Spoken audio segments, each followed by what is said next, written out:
Good morning. After talking about education in the wood industry, today, during the second day of Xylexpo Digital, we are going to focus on wood structure and anatomy.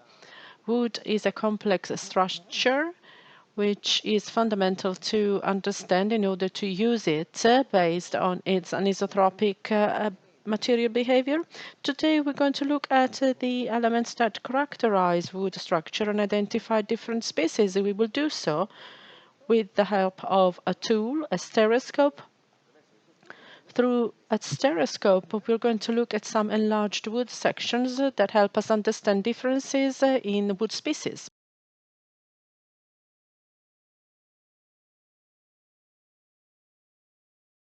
Let's start by talking about wood structure. What is wood used for in a tree, in a plant? It is used to take water from the roots to the tree crown. In the tree crown, water is then used to ensure the metabolism of the plant. Through the leaves, carbohydrates are produced, and these feed the plant and also develop monomers and then polymers and then characterize the wood structure. So wood has a complex structure characterized by biological polymers such as cellulose, hemicellulose, and lignins. Cellulose is the most widespread polymer in nature. It is produced by plants through the miracle of photosynthesis. This process is fundamental today because plants produce oxygen on the one hand, but on the other hand, the plants fixate carbon dioxide in the form of carbohydrates and remove it from the atmosphere. And so plants today are systems useful to store atmospheric carbon that it's stored in pieces of wood. Wood is sort of a battery which stores energy and CO2. A plant is a living system, and therefore the characteristics of the material that we obtain from a plant depend on where the plant vegetates. The wood we produce will have to be obtained according to certain rules that will make it suitable for wood processes, and wood processing will be influenced by the silvicultural approach. If you grow plants and trees at a certain density initially so that they develop just a few branches and then thin them out, you will obtain materials with fewer nodes, which will bring about fewer problems in the subsequent processes and in terms of quality of the material. So the silviculture approach is fundamental. As we all know, wood is part of the trunk. If we cut across a trunk, we then see different parts that characterize it. Let's look at these parts. I will draw the section of a trunk, and I see different parts, specifically two key elements, two key parts. They are divided by vascular cambium. Vascular cambium is a tissue, a fabric that is in the outer part of the log, and inside it develops xylem cells. Xylem cells, these are the wood cells, and on the outer side it develops phloem cells. The function of xylem cells is to take water from the roots to the leaves. The function of phloem is to take glucose from leaves to the roots so that the entire plant can use glucose and perform its metabolic functions. Wood is made of a set of tubes that can be sketched in this bunch of straws. Cellular elongated elements, we'll analyze them later in terms of types, and these tubes transport water to the top. So the system is sketched in this set of straws. What we call wood is the inner part of xylem. When we remove bark from a tree, we are removing the reticular protective layer. We remove the phloem that transports glucose to the roots, and we also remove the vascular cambium. A wonderful product such as cork is obtained by removing all the outer parts along the vascular cambium. What is left after removing the vascular cambium is xylem. How does a plant grow? It grows year by year, vegetating in temperate regions, or it grows continuously in tropical climates, where there are always conditions for plants to vegetate. Vascular cambium differentiates cells towards the inside of xylem, and xylem grows continuously, and the phloem is around it. Plants that vegetate in temperate climates, characterized by alternating seasons, produce cellular elements of different sizes in the springtime versus the late summertime. Plants in general in springtime need a lot of water, and so they produce larger cellular elements to transport water. And in the late phase, a plant that no longer needs such a big amount of water produces smaller elements, denser elements with higher mechanical resistance. And this is called early wood and late wood. Early wood and late wood have different colors, which in the end are visually detectable through growth rings. As regards species in temperate climates, one growth ring corresponds to 1 year of life of the plant. One of the number of rings that we can count do correspond to the number of the years of the plant. Xylem cells, when they are differentiated, they differentiate by elongation, and then the cells die. If we had the cellular lumen in the channel, water could not flow through, so cells die and they leave space for water to flow. And so wood is made mostly of dead cells. More than 90% of cells in wood are dead cells that are used to transport raw lymph. Wood also has some living cells. These are called parenchymatic cells. They can be longitudinal cells or radial cells. Radial cells are extremely important because they bring food, nutrition from phloem to the inside, to the living cells. If we didn't have parenchymatic radiuses, glucose could not reach the inner parts of living cells. So parenchymatic cells are a key fundamental element for the life of the plants. They are present in all plants, and parenchymatic cells are fundamental to identify species. Think about wood as it is an anisotrope material. We always need to identify a reference system. The reference system is represented by key directions and sections. What are the directions? First of all, the longitudinal direction. Longitudinal direction involves cellular elements along the trunk. That's the longitudinal direction, so elements that go from the bottom to the top in the trunk.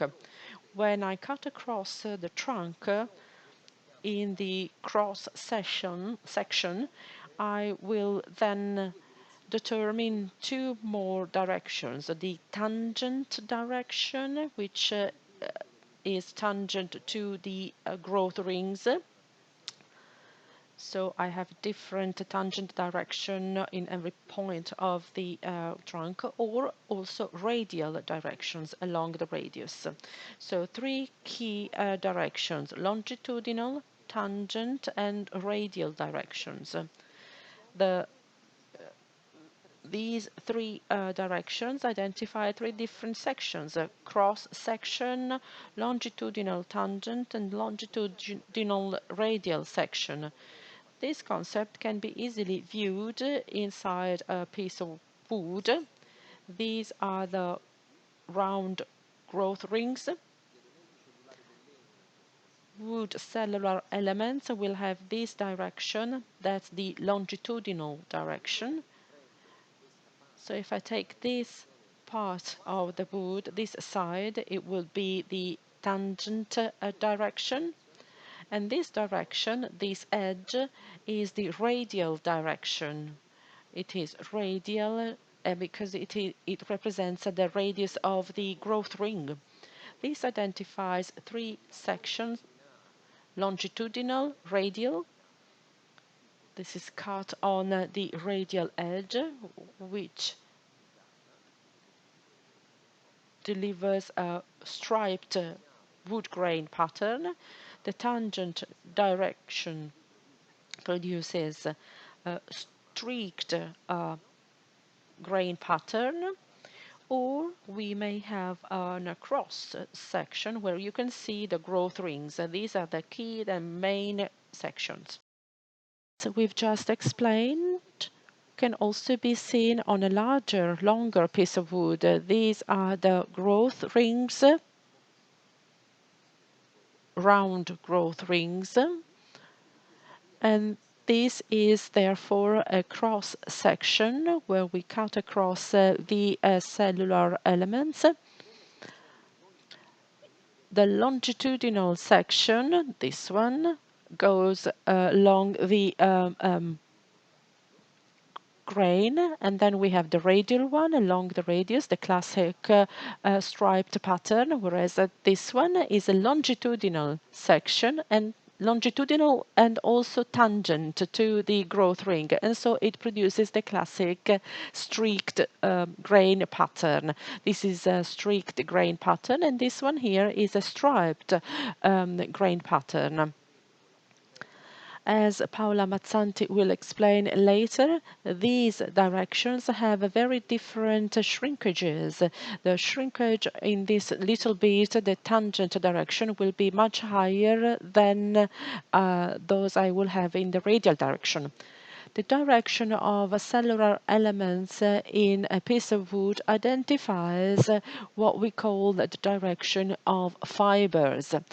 So fibers direction corresponds to the longitudinal direction of cellular elements. This is an important concept. We talk always about fibers and grain pattern. Grain pattern is the design I have on the surface. Could be striped or streaked. In order to identify wood species, it is very important to make a distinction between softwoods and hardwoods, the two major wood categories for wood plants. There are fundamental anatomical differences which we can highlight quite easily. Let's look at the structure of softwood. Softwood are older than hardwoods, and so they are also simpler. Let's go to the stereoscope. This is a piece of wood that I am now analyzing at the stereoscope, and we'll look at a growth ring. You can tell from this image that it is indeed a softwood, because as we enlarge the growth ring, we can notice that it is made of one single cellular element, this one here. There are many of them. However, they all look alike. This plant has a less dense area, that's the springtime or early wood. And it also has a denser part of wood that's called late or summer wood. Cellular elements are the very same one, but in the late part of the wood become smaller and smaller and denser. So the cellular wall becomes bigger because when the plant starts vegetating again, it produces a wood that transports more water, whereas at the end of the vegetation season, it produces denser wood that it's more mechanical that has a higher mechanical resistance. At the end of the vegetative season, it produces a very dense, thick wood that it's called closure wood. You can see in the final part here we have cellular elements that are really very tiny and they represent the closing wood. This allows us to see the growth ring. As regards softwood, this is characterized by one single cellular element type. It's called fibrotrachate. Tracheids are less efficient than the elements characterizing hardwoods because the tracheids are kept. So the conifer tubes transporting water along the longitudinal direction and water flows up from here. They get into the tracheids, water then goes out and gets into the next subsequent tracheids. So softwood is made of elements that are kept, and so water goes up, zigzagging between these elements. We see some cellular elements in this direction. Hopefully you can see it. So these are small stripes that develop radially. These elements are called parenchymatic radiuses, so the anatomical structures that allow to transport glucose, the lymph, the sap from the peripheral areas of the plant, from the phloem to living cells inside the plant. This is a typical structure of softwood, and we can also appreciate another element of softwood, these larger holes. I call them holes using a simple term, and these are the so-called resin holes or channels. Softwood, so these are plants with needles like pine trees and fir trees. They produce resins. Resins circulate and flow in the plant through the resin channels. And this is another important distinctive feature to identify the different types of plants or softwood plants.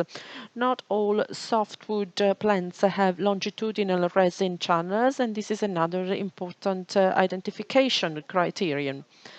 What we're seeing here is a cross section, and we can see the growth rings, the round growth rings, and by enlarging the anatomy of the wood, we can appreciate the round cells that transport water from the bottom to the top.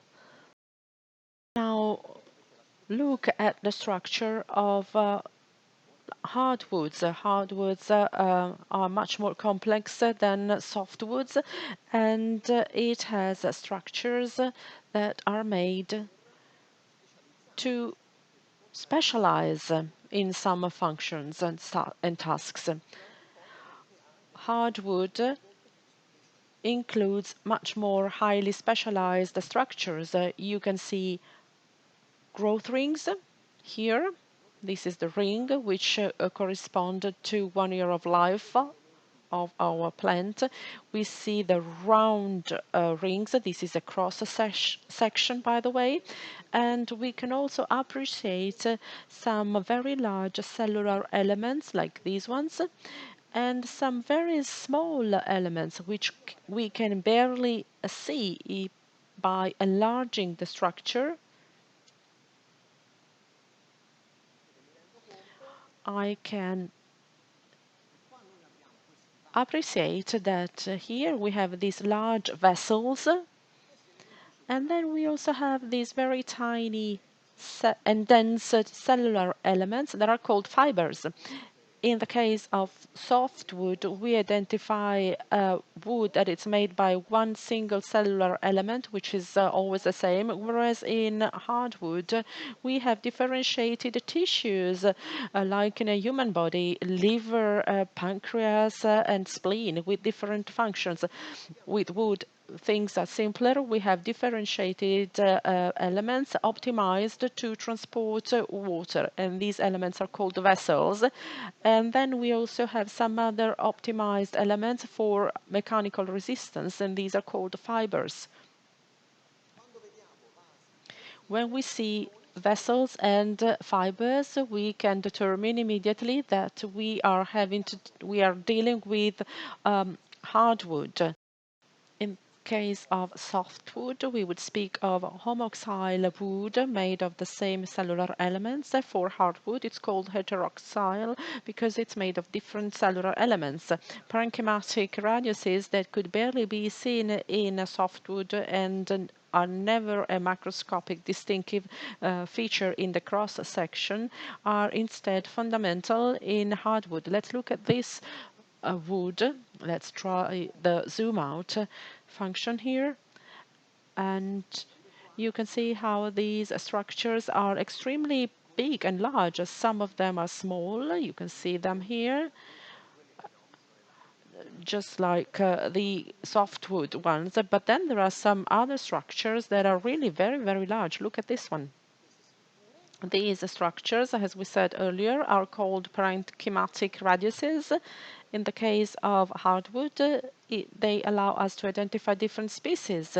Let's look at the structure of these species with these very large parenchymatic radiuses. If we change the wood species, sorry, let's look at this one. You can appreciate that these are much smaller than the previous one. These are clearly visible. These ones are barely visible with naked eyes, whereas these radiuses are even smaller and cannot be seen with bare eyes. We identify three examples of hardwood, so you can appreciate the vessels and the small fibers. Let's try and enlarge the image.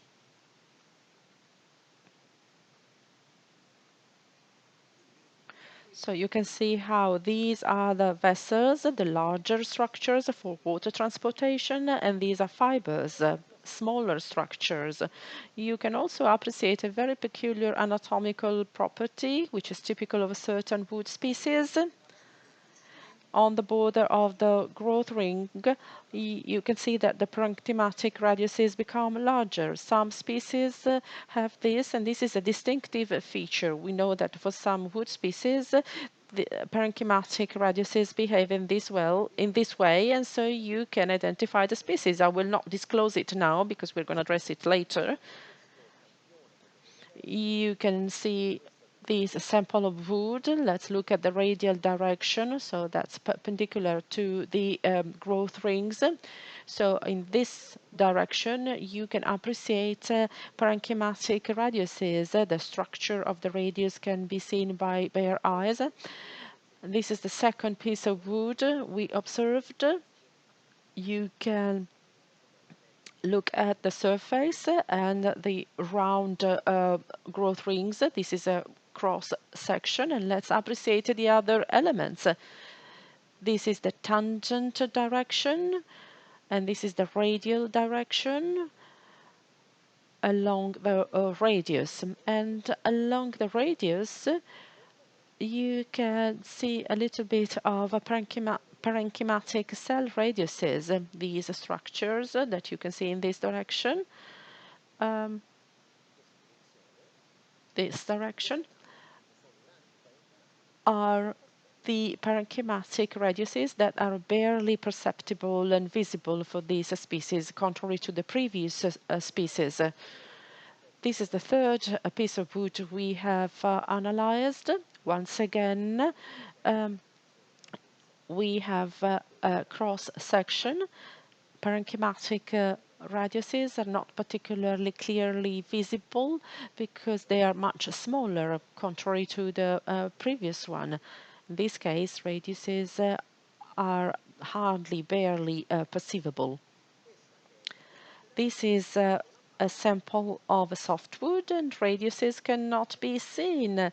They are very, very small in softwood samples, and they are barely visible. You see the radial direction shows no signs of that. What characterizes the difference between softwood and hardwood macroscopically is a sharp visibility of the growth ring in softwood versus hardwood. In this case, for these species, this one and this one, there is a stripe inside the growth ring that it's much denser, and then a lighter stripe that it's less dense wood. This characterizes the wood of softwood, which are easily identifiable because growth rings are very clearly visible. Hardwoods have generally more complex structures, and therefore growth rings are not so evident. In some hardwood vessels are large enough that can be appreciated by the eye, and here, for example, we can see the structure of vessels and vipers and also parenchymatic cells. These elements help us identify these species. In hardwoods, growth rings are less visible, whereas in softwood they are extremely visible, and this helps us microscopically to identify the two categories. One last concept to point out is the concept of sapwood and hardwood. Some species have differentiated hardwood and some others don't have it. If we cut across a trunk inside the xylem, you can see a lighter area on the outer part and a darker area in the inner part. The darker part is hardwood, and hardwood is always present in all trees and plants, and it's an area where all wood cells are dead. That's a part of the plant that no longer functions. It's characterized by dead cells. In this area, in some plants, is even darker, and so it's called differentiated hardwood. And therefore, for the plants that don't have this darker area, we have an undifferentiated hardwood. For example, I may identify softwood without differentiated hardwood, so it's just white color, and that's going to be a fir tree. That's the easiest wood species to recognize because its hardwood is whitish, white color, which can be easily identified in softwood. If hardwood in is differentiated. In that case, it could be a large tree, but also Douglas fir, Scots pine, and therefore characterizing these species, it's more complicated. I have here with me two samples. One is larch and the other one is fir, could be red fir or white fir. We can appreciate visibly the growth ring, less dense wood and more dense wood. Sample number 10 is for sure a fir tree, could be red or white, whereas sample number 11 may be a Douglas fir, a larch, or a Scots pine. For softwood, they are all very much similar in terms of anatomical structures, whereas in hardwood, the cross sections identify three different characteristic structures of vessels, and these are porous ring. This is the growth ring of my sample, whereas the porous ring, as we will see later, all the vessels are located in the initial part of the ring, the larger vessels, and in the final part of the ring we will have much smaller vessels. This structure is called porous ring. Other species are characterized by widespread porosity. If this is the growth ring, then vessels of the same size will be scattered throughout the entire ring. This structure is typical, for example, of oak tree, of chestnut trees, and many other hardwood species. This one is typical of a maple tree, linden tree, and alder tree, which are characterized by this structure. There is another intermediate structure, as we call it, and it's called semi-porous growth ring because the cellular elements are, yes, scattered throughout the area, but they are larger in the beginning and smaller at the end of the ring. This structure is very typical of a walnut tree. Um, Another porous ring is the cherry oak. The cherry wood ring. It is characterized by vessels that look the same, but their concentration is thicker in the initial part. So cherry wood is characterized by the same type of vessels that are denser and more concentrated in the initial part. Let's now look at these structures through this tool, this device. For example, if I take this species here,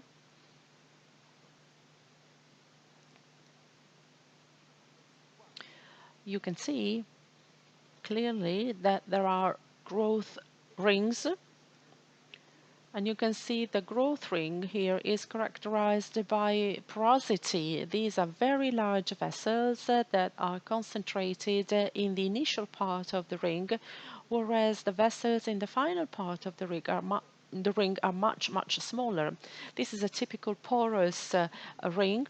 Thanks to the enlargement, we can also appreciate the parenchymatic radiuses that cannot be seen by bare eye.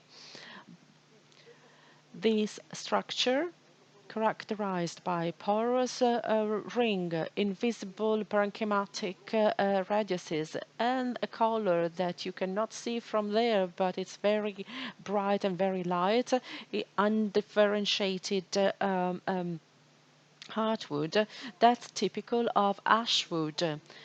Through these elements, very simply, that I can appreciate with bare eyes, I can identify that it is ashwood. It has the same structure of chestnut wood, but chestnut wood has differentiated hardwood. So if it's whitish, it's ashwood, and if it's brown, darker, with differentiated hardwood, I can identify chestnut wood. Parenchymatic radiuses are not seen here, but if I use this other sample of another wood species, you can see the same structure,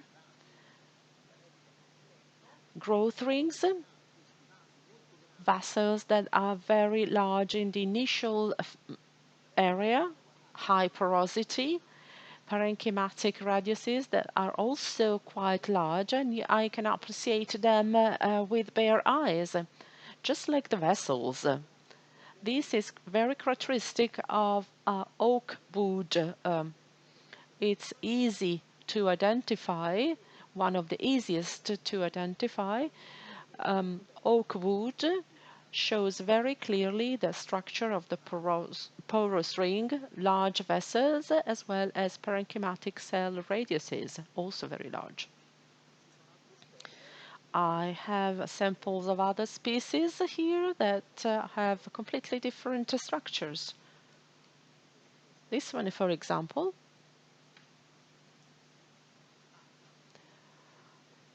the structure looks completely different. Vessels cannot be seen very clearly or sharply here. Let's see if it improves. Let's enlarge the picture.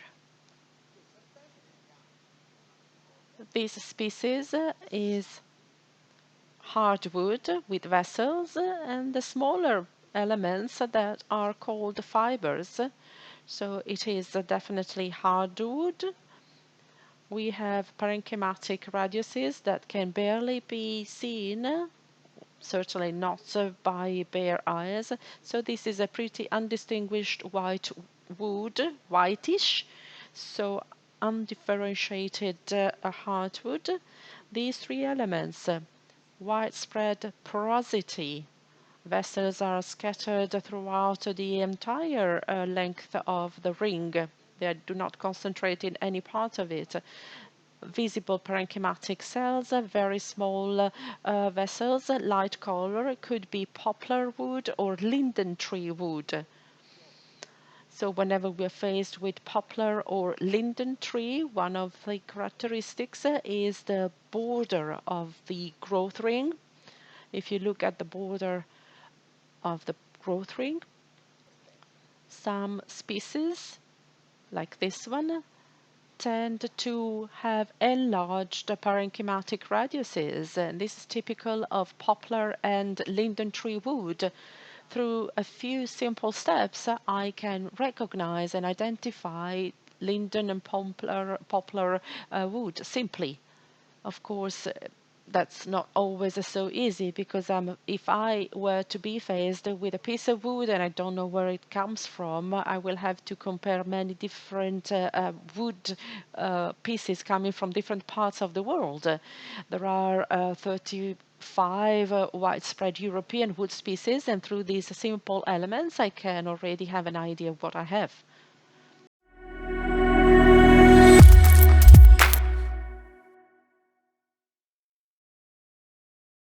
Let's close this second appointment of the Department of Agricultural, Food, Environmental, Forestry Sciences and Technology, where there is a lot of competence about wood.